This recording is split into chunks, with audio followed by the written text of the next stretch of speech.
स्वागत है आप सभी का आपके अपने चैनल पर। और आज के इस वीडियो में हम कल के वीडियो से जो संबंधित बाकी प्रश्न बचे हुए थे जो कि आपके एग्जाम के लिए महत्वपूर्ण है, उन प्रश्नों को देखेंगे। तो चलिए देखते हैं। क्वेश्चन नंबर 80 है, केंद्रीय मंत्रिमंडल द्वारा निगमित प्रथम भारतीय बंदरगाह है।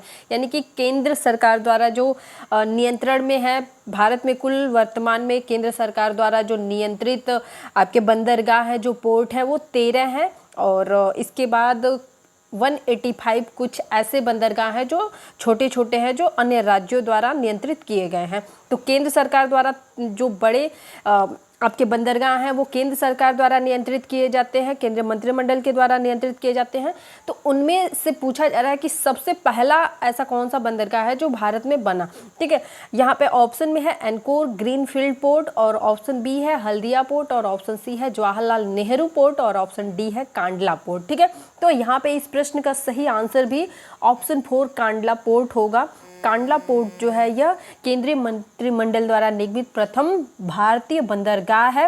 ये गुजरात के कच्छ में स्थित है और यह एक ज्वारीय बंदरगाह है, ये भी आप ध्यान रखेंगे। चलिए इसी के साथ अगला प्रश्न देखेंगे। अगला प्रश्न है, काउंसिल डी टैट से क्या अभिप्राय है। देखिए अब बहुत ही इतना बेसिक क्वेश्चन पूछा है और इतना ज़्यादा डीप में जाके कि मे भी हो सकता है कि ना आए ये क्वेश्चन। ठीक है, तो डी टैट किससे संबंधित है। ऑप्शन 1 दिया है कि रोम की एक संस्था है, ऑप्शन 2 है कोई प्रशासनिक पंचायत है, और ऑप्शन सी दिया है प्रशासनिक निर्णयों की समीक्षा के लिए एक फ्रेंच की संस्था है, और ऑप्शन 4 दिया है वेटिकन नगर की एक संस्था है। तो यहाँ पे जो सही ऑप्शन होगा इस प्रश्न का ना, ये प्रश्न का आंसर 3rd सही है। प्रशासनिक निर्णयों की समीक्षा के लिए यह एक फ्रेंच की संस्था है।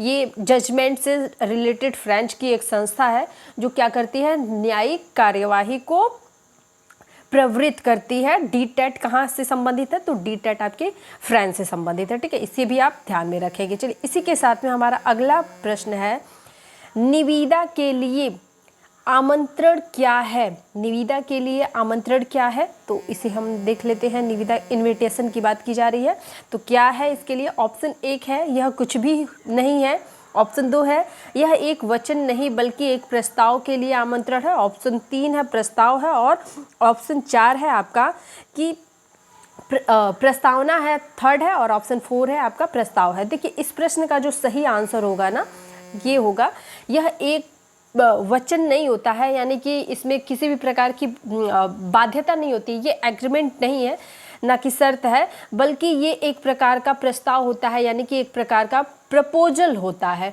ठीक है, जिसमें क्या किया जाता है, आमंत्रित किया जाता है। जस्ट लाइक आप देखते होंगे कि न्यूज़ में टेंडर जब भरे जाते हैं तो टेंडर के लिए क्या किया जाता है, निविदा निकाली जाती है, आमंत्रण निकाले जाते हैं।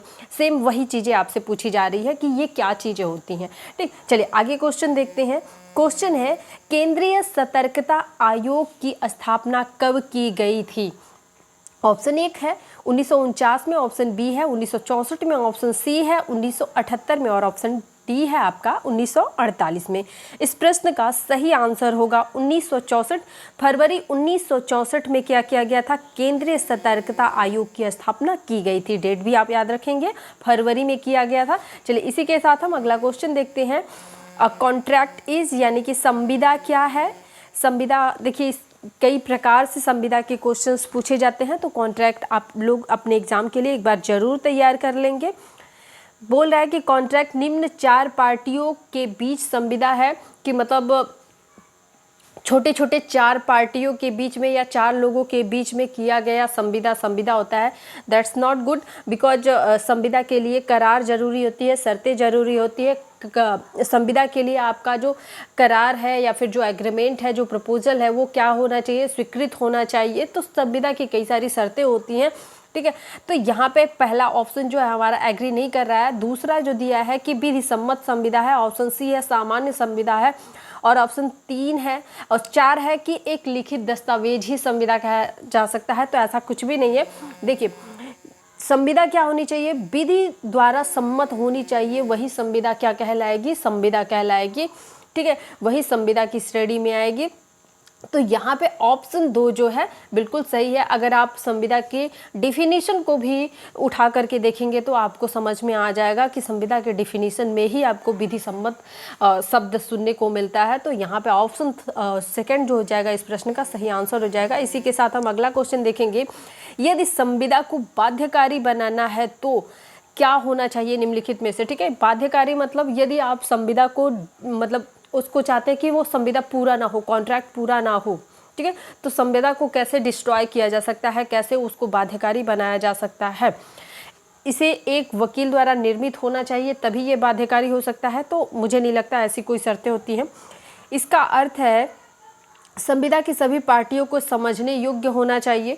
तो देखिए बिल्कुल, देखिए संविदा तभी हो सकता है जब सभी लोग क्या होंगे, योग्य होंगे। ऐसा नहीं किसी पागल या दिवालिया व्यक्ति के साथ में संविदा तो नहीं किया जा सकता।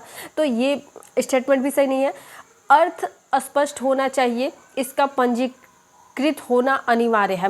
देखिए यहाँ पे अर्थ स्पष्ट होना चाहिए। संविदा का अर्थ से यहाँ पे जो थर्ड आंसर दे रहा है ना कि इसका अर्थ स्पष्ट होना चाहिए। तो एग्रीमेंट के लिए कोई अर्थ की ज़रूरत नहीं होती है, बल्कि जो ज़रूरत होती है कि संविदा जो होनी चाहिए, ठीक है ना, कि संविदा क्या हो, वकील द्वारा निर्मित हो, यानी कि विधि द्वारा क्या हो, ये विधि द्वारा निर्मित किया गया हो। संविदा को जो लोग कर रहे हैं उसमें समझने योग्य क्या हो, पार्टियां हो, उसमें जो 2 पार्टियां हैं या 2 से अधिक पार्टियां हैं वो क्या है, समझदार लोग हैं।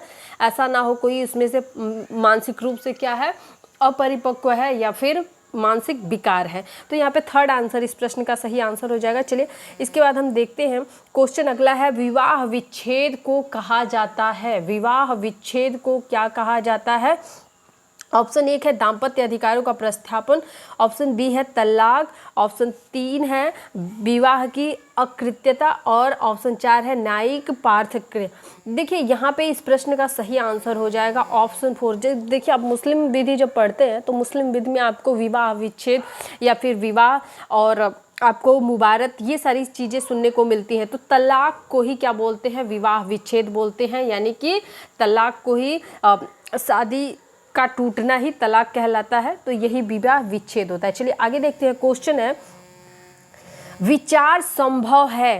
विचार यानी कि कंसिडरेशन कैन बी, कंसिडरेशन क्या हो सकता है। कंसिडरेशन केवल भविष्य के विषय में ही आप सोच सकते हैं, केवल वर्तमान के विषय में सोच सकते हैं, केवल फिर आपका दिया है कि ऑप्शन 4 भी है केवल भविष्य के विषय में, और ऑप्शन सेकंड दिया है भूत भविष्य और वर्तमान।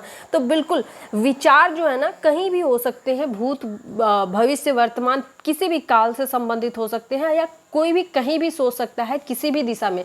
जो सोचने की क्षमता होती है ना उसका कोई डायरेक्शन नहीं होता। आप समझ के या फिर सोच करके कुछ नहीं सोचते हैं, आपका माइंड जो है ना हमेशा वर्कआउट करते रहता है। इसी के साथ में आज का ये वीडियो मैं समाप्त करती हूँ, और आगे की वीडियो में बाकी जो बचे हुए प्रश्न आपको सॉल्व कराया जाएगा। आशा करती हूँ कि ये वीडियो आपको समझ में आई होगी और प्रश्न आप कर पाए होंगे अधिक से अधिक सही, क्योंकि काफ़ी अभ्यास आपको कराया जा चुका है। तो यदि आज की वीडियो पसंद आए तो वीडियो को लाइक, चैनल को सब्सक्राइब जरूर करिएगा। वीडियो देखने के लिए धन्यवाद।